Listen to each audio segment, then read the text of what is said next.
Halo sahabat cerdas, tahukah kalian sekitar 71% permukaan bumi tertutup oleh air. Dari jumlah tersebut, 97% merupakan air asin yang berada di laut. Sedangkan sisanya 3% merupakan air tawar. Sebanyak 2% dari air tawar merupakan es yang berada di kutub. Sisanya yang dapat kita gunakan berada di danau, sungai, dan air tanah. Manusia menggunakan air untuk berbagai kebutuhan, misalnya mandi, minum, mencuci, menyiram tanaman, dan berbagai kebutuhan lainnya. Namun, meskipun digunakan secara terus-menerus, air yang ada di bumi tidak akan habis. Hal ini terjadi karena adanya siklus air. Lalu, tahukah kalian apa itu siklus air?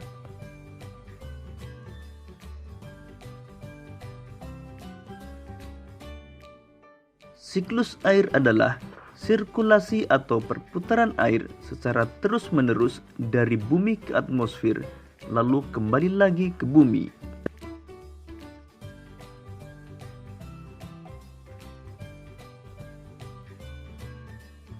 Secara garis besar, siklus air melalui 3 tahapan, yaitu penguapan, pembentukan awan, dan terjadinya hujan.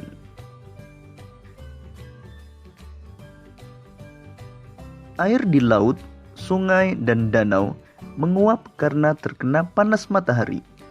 Proses penguapan tersebut disebut evaporasi. Tumbuhan juga mengeluarkan uap air ke udara akibat panas matahari. Proses penguapan yang berasal dari tumbuhan disebut transpirasi.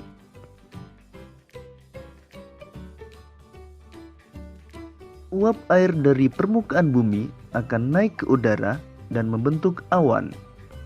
Kumpulan uap air tersebut akan mengalami pengembunan membentuk titik-titik air. Proses tersebut disebut kondensasi. Lalu angin akan membawa awan ke daratan atau dataran tinggi. Selanjutnya titik-titik air di awan akan turun menjadi hujan. Proses ini disebut presipitasi.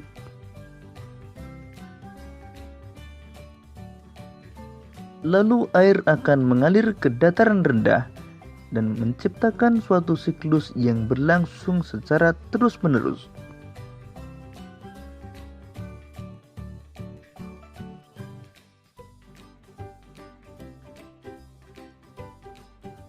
Demikian tadi penjelasan tentang siklus air. Semoga video ini akan memudahkanmu dalam memahami materi siklus air.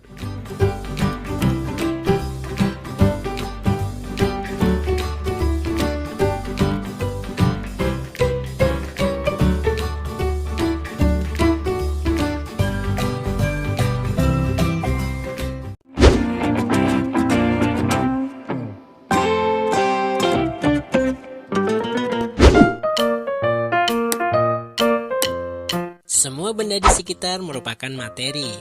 Materi adalah segala sesuatu yang menempati ruang dan mempunyai massa. Berdasarkan komposisi penyusunnya, materi dibedakan menjadi zat tunggal dan zat campuran. Zat tunggal. Zat tunggal merupakan zat yang terdiri atas materi sejenis. Contoh benda termasuk zat tunggal adalah air, garam, gula, dan emas 24 karat.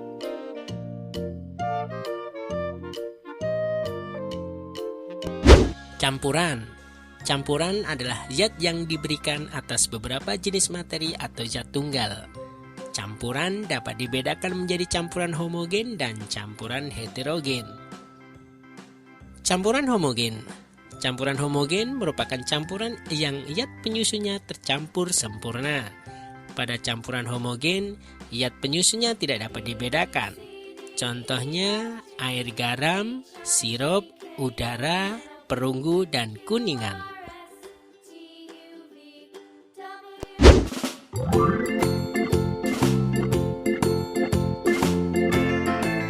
Campuran heterogen. campuran heterogen merupakan campuran yang zat penyusunnya tidak tercampur secara sempurna. Pada campuran heterogen, zat penyusunnya masih dapat dibedakan. Contoh campuran antara lain campuran air dengan kopi, air dengan tepung, dan air dengan pasir.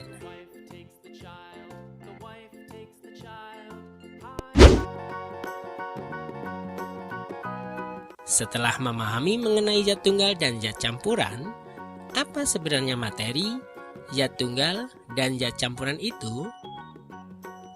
Materi adalah setiap objek atau segala sesuatu yang menempati ruang dan mempunyai massa. Ada banyak jenis materi di lingkungan kita. Beberapa contoh diantaranya air, batu, kayu, besi, plastik, dan oksigen atau udara. Banyaknya jenis materi tersebut dapat dikelompokkan menjadi benda padat, cair, dan gas. Sedangkan berdasarkan komponen atau zat penyusunnya dibedakan menjadi zat tunggal dan zat campuran.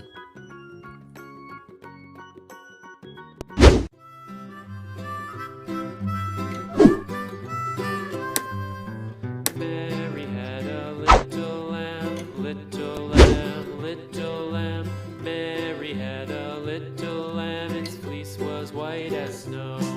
And everywhere that Mary went, Mary went, Mary went. And everywhere that Mary went, the lamb was sure to go.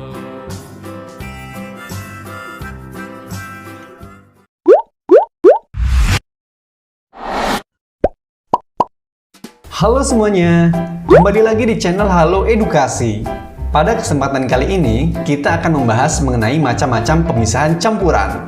Pemisahan campuran merupakan zat yang dibuat dengan menggabungkan dua atau lebih zat yang berbeda tanpa adanya sebuah reaksi kimia. Karena banyaknya zat yang ada, pemisahan campuran dibagi menjadi beberapa jenis, yaitu filtrasi. Filtrasi merupakan metode untuk memisahkan cairan dengan padatan. Proses filtrasi dilakukan dengan menggunakan filter. Filter atau kertas saring digunakan untuk memisahkan cairan dengan padatan yang tidak dapat larut berdasarkan perbedaan ukuran partikel. Contoh dari filtrasi yaitu pemisahan kelapa dengan santan atau pemisahan bubuk kopi dengan air. Dekantasi. Dekantasi merupakan metode yang sama dengan filtrasi, yaitu untuk memisahkan cairan dengan padatan. Proses dekantasi dilakukan dengan cara menuang cairan secara perlahan, sehingga padatan akan tertinggal di dalam wadah. Proses dekantasi memang lebih cepat daripada filtrasi, namun hasilnya kurang efektif, karena ukuran zat padat masih lebih besar. Contoh dari dekantasi yaitu memisahkan air dengan pasir. Sentrifugasi. Sentrifugasi merupakan metode yang digunakan untuk pengganti penyaringan partikel padat yang halus dan jumlah campurannya lebih sedikit. Proses sentrifugasi ialah dengan cara memasukkan cairan ke alat sentrifugasi, lalu partikel-partikel kecil yang ada akan mengendap ke bawah dan cairan tersebut akan berubah wujud. Contoh dari sentrifugasi adalah pemisahan susu menjadi susu krim dan pemisahan bubuk kapur dari air. Evaporasi. Evaporasi merupakan metode untuk memisahkan zat padat yang terlarut dari larutannya berdasarkan perbedaan titik didih. Proses evaporasi menggunakan teknik penguapan. Contohnya seperti siklus hujan. Larutan garam di laut akan menguap di bawah terik matahari dan meninggalkan garam. Ekstraksi. Ekstraksi merupakan metode yang digunakan untuk memisahkan suatu zat berdasarkan perbedaan kelarutan zat terlarut di dalam pelarut yang berbeda. Proses ekstraksi dilakukan dengan cara penyarian. Contoh dari ekstraksi yaitu proses mengekstrak jus dari tanaman. Distilasi. Distilasi merupakan metode pemisahan campuran zat cair dari larutannya berdasarkan titik didih. Proses distilasi dilakukan dengan cara penyulingan.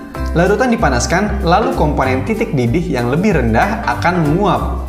Contoh dari distilasi yaitu pemisahan air tawar dengan air laut dan pemisahan minyak bumi. Sublimasi. Sublimasi merupakan metode pemisahan campuran pada sesama zat padat berdasarkan perubahan wujud zat. Proses sublimasi dilakukan dengan cara menyublim.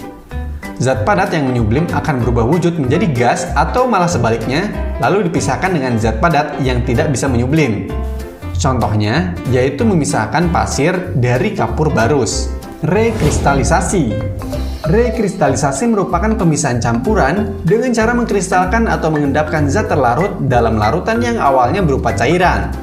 Proses rekristalisasi menggunakan suhu rendah untuk membuat cairan yang mengendap atau dengan cara melarutkan kristal dalam pelarut, kemudian mengkristalkan kembali. Contoh rekristalisasi yaitu proses pembuatan garam yang dilakukan oleh penambang di tepi pantai. Corong pisah. Corong pisah merupakan alat yang digunakan untuk memisahkan dua cairan yang tidak bisa larut. Cara kerja corong pisah dengan memasukkan dua cairan kemudian dibiarkan berdiri beberapa saat hingga membentuk dua lapisan dengan cara terpisah. Contoh yang menggunakan corong pisah yaitu memisahkan air dengan minyak. Kromatografi. Kromatografi merupakan metode pemisahan campuran yang terjadi karena perbedaan kelarutan zat-zat dalam pelarut.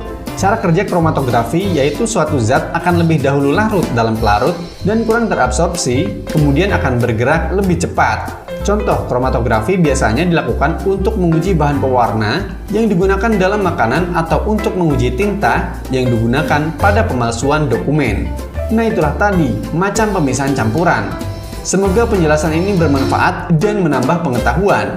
Jangan lupa untuk like, komen, subscribe, dan nyalakan lonceng notifikasi agar tidak ketinggalan video-video dari Halo Edukasi. Sampai jumpa!